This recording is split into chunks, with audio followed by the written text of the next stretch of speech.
Hello and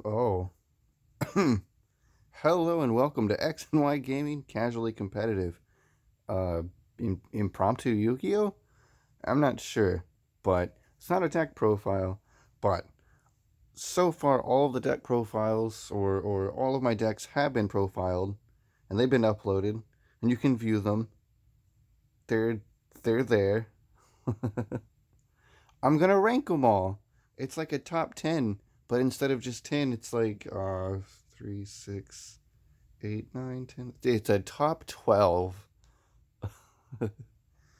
And I don't know, maybe I should do top 10 and like do some honorable mentions. Like these two are okay, but they're not that great.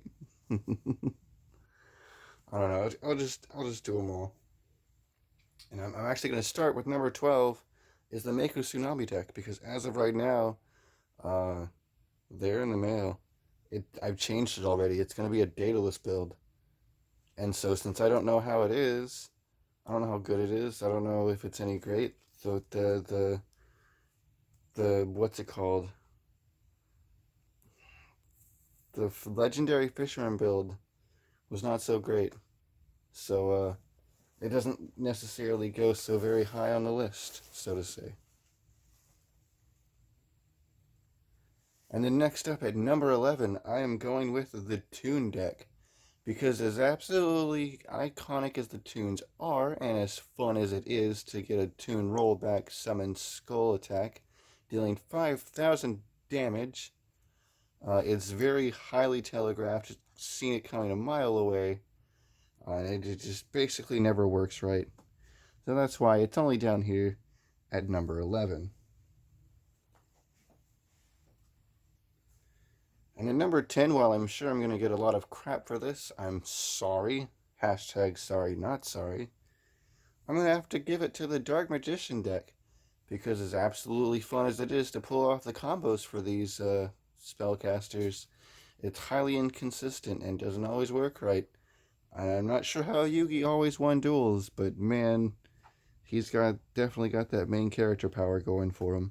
And so that's why the Dark Magician style variant of the Spellcaster deck I own is only going at number 10.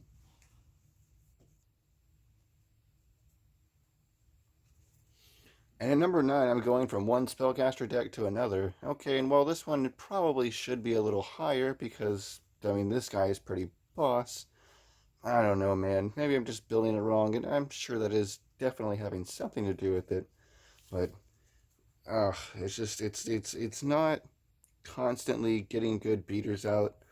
Like I don't know, it just doesn't work as well as I'd hope it would. You know, like it could be better, and I'm sure again it probably has something to do with I'm building it, or rather with the way I'm building it. But it's not performing as well as I would hope, and that's why it's only at number 9.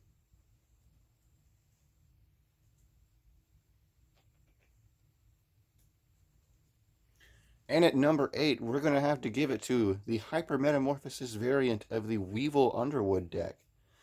And the reason it's only like a number 8 is because I love getting Perfectly Ultimate Great Moth out. But let's face it, once this thing dies, this deck can't really do anything. Like the backup strategy is basically, oh, give Petit Moth the Amulet of Vigor, and then hopefully you can basically run over anything. Yeah, that kind of works, but not the perfect strategy. It's also not inherently reliant or consistent, but it makes Perfectly Ultimate Great Moth playable, which is hilarious, and that's why it's at number 8.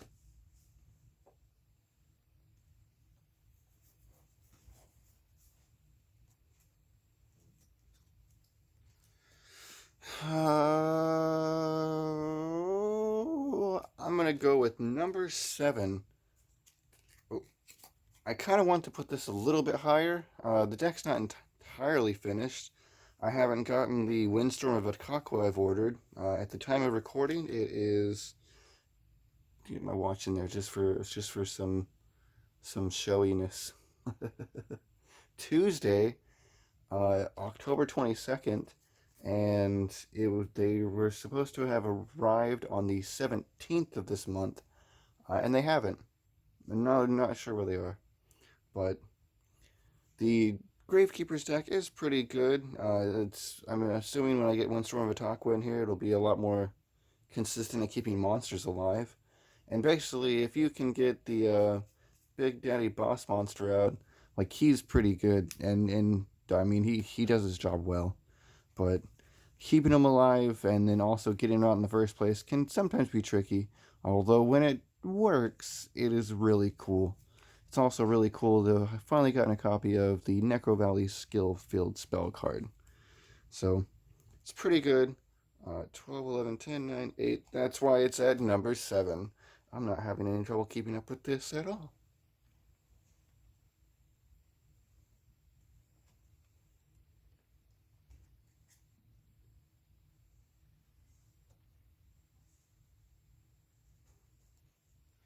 And at number 6, I'm going to go ahead and give it to the dinosaur variant of Rex Weevil, or Rex Weevil, Rex Raptor. I'm not sure why I'm turning around, and you can kind of see him, but that's not the point. Dinosaur Beatdown. It's just, it's fun.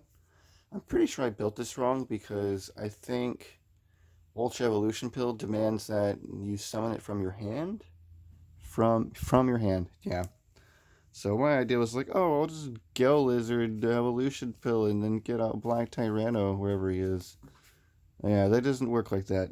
So honestly, this should probably be a little bit lower because I need to rebuild it and work out the logistics of the general beatdown. But I mean, they're dinosaurs. They're fun. They do what they're supposed to do. They show up, they beat stuff, and then hopefully win.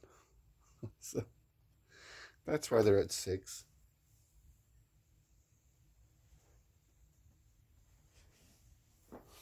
And at number 5, I am going with the heavy metal Raiders version of the what's his name, Bandit Keith deck. There you go. I mean, spellproof armor is okay, but the way the deck is built with no, yeah, Dekoichi the Battle Enchanted Locomotive. He lets you draw cards, which helps offset the not starting with 4 cards. This, it's all right. I mean, Security Orb of the Last Sphere stops some, deals damage. The Pendulum Machine was really only in here for spellproof armor, but it's still nice having a decent beater to tribute one of these guys off with. And then where did he get off to? With Heavy Metal Raiders, you can just summon this guy with pretty with some ease, the greatest of ease. There you go. I was trying to think of the DP Yu-Gi-Oh reference, but yeah, there you go. Barrel Dragon's pretty cool. It's an iconic Bandit Keith monster. Can I get it? Yeah, it's a classic Bandit Keith monster. So I like it, and then the Heavy Metal Raiders skill portion of it, as long as you can keep it on the field, it does pretty well, and I like it, and that's why it goes at number 6. Number 6, number 5. I can count, not very well, but I can do it.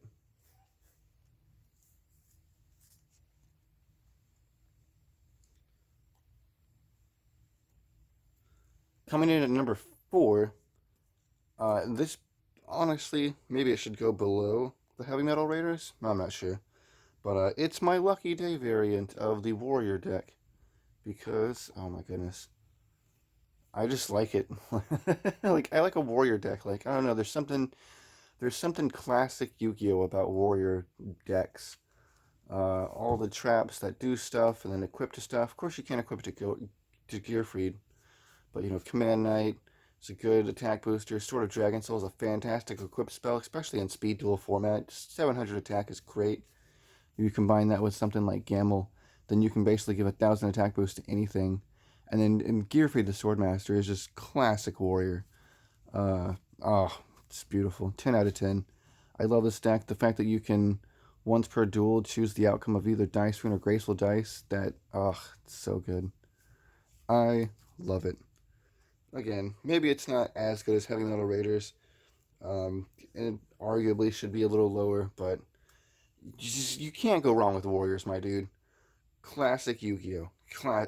Chef's kiss. 10 out of 10. I love it.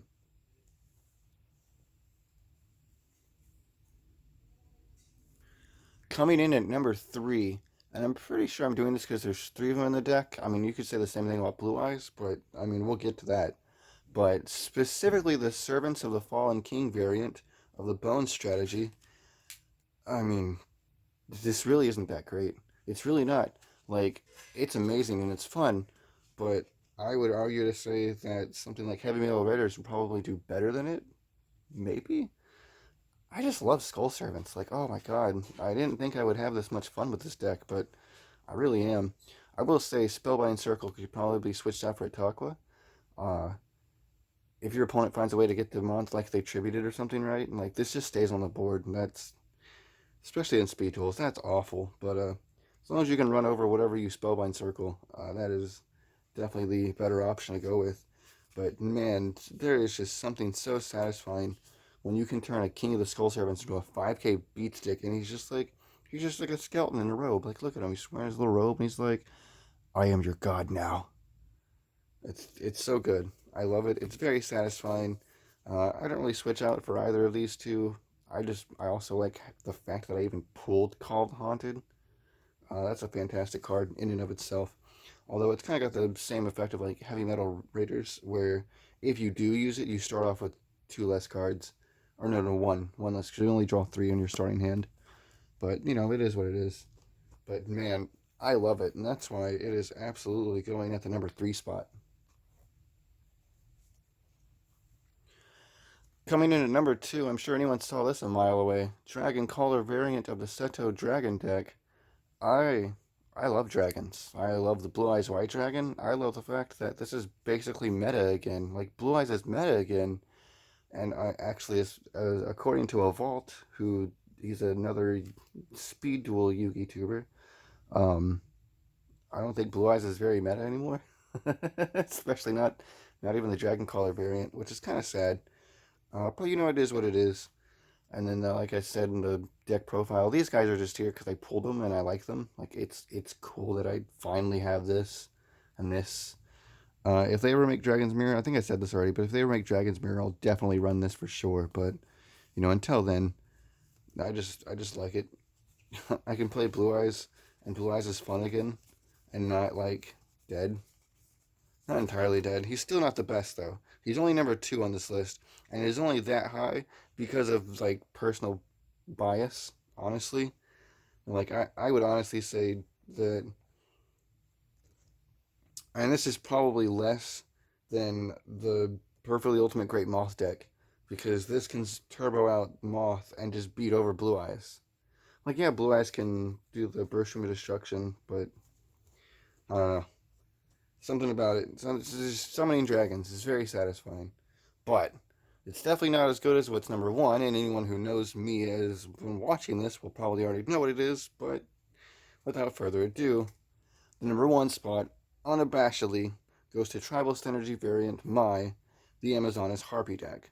Because I'm not even sorry. The ability to draw, those are the original three Ataquas I got from the structure decks. I ordered three more and they're still not here. It says they were delivered, but they're not here yet. But the drawing three cards are just fantastic. The fact I run two spies so that I have a higher chance of getting this one, and this one in my hand. So I can summon her normally. I show them off, draw one card, summon her normally, and then special her out by showing her. And then I draw two. And then I draw three cards in the first turn. And the whole point is to get this combo live. You want your swordswoman with the heirloom just as fast as possible. Um, I guess if you didn't want to run the harpy, like yeah, you can't summon her just normally, but the fact that you can at least show her off with an Amazoness to be like, oh well, here's these two at least. Like it's better than just having only three harpies. I don't know. I'd rather run Harpy Lady Sisters than I would Harpy's Pet Dragon, and I'm pretty sure that counts. It has Harpy in the name, but I mean, man, just being able to draw three cards, I can't get over it. It's so good. I wish I could draw three cards consistently in Dragon Caller and also use Dragon Caller. I mean, draw three cards in any deck, really, but the fact that Tribal Synergy can do it, and as far as I know, only Tribal Synergy can do it, is absolutely why I personally feel it deserves the spot at number one. And there you go. That's that's my decks. That's what I got, boyo. I love them. I've been having fun playtesting, building, playing with my friends. Friend, I have one, and I hope you liked the video or like some portion of it, like a little bit. My leg's in the shot. I hope you liked it. Please like, comment, subscribe. Tell me if you did like it, or tell me if you think I'm an idiot. I mean, I already know that, but reassurance is great. So do that. Have a good day. Okay, bye now. Oh, hug your mama.